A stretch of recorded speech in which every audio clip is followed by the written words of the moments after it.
The cover of our book, Photographing Iceland, the photo guide to 100 locations, is a shot of Hvitserkur. There was a photographer walking in the sand near the rock when I was shooting a minimalistic version of the rock, and I was quite happy with how it came out.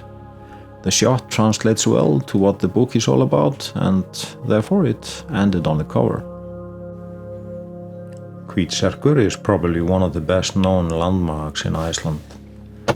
This noble rock has often been used in tourism promotional materials and is a popular destination for photographers.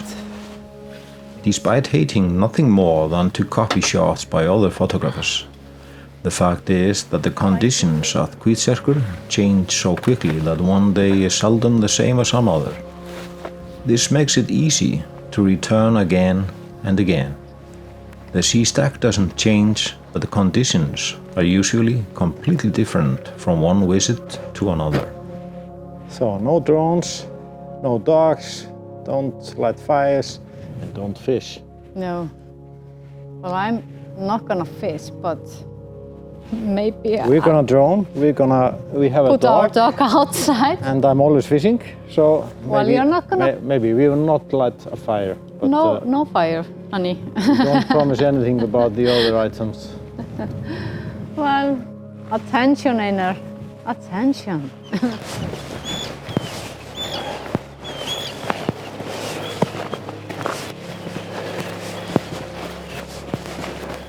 Are there seals? Or? Yeah. The use of drones is not recommended.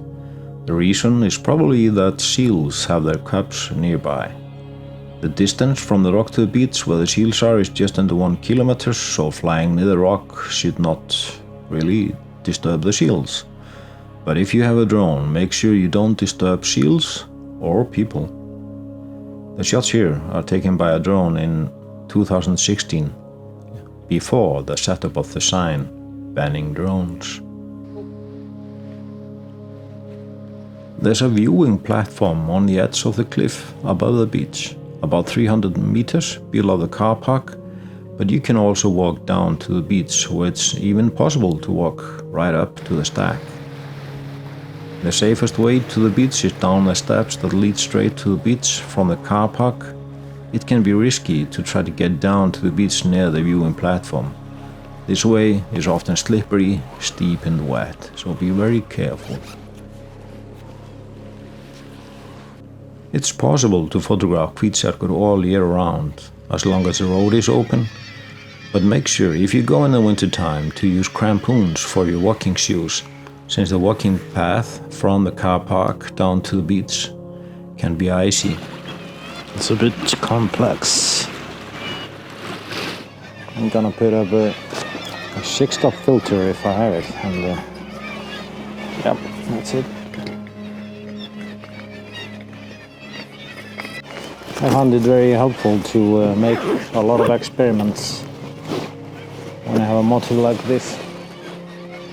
Sometimes going wide, going close, changes everything. Right now, the tide is coming in here at Hvitserkur, and it gives you less options in foreground.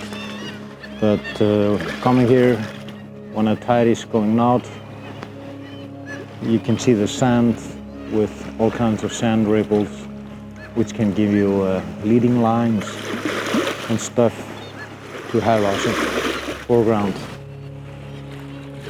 When the foreground is not very interesting, minimalism can help. I'm taking this with a 3-second exposure delay and then 6-second exposure.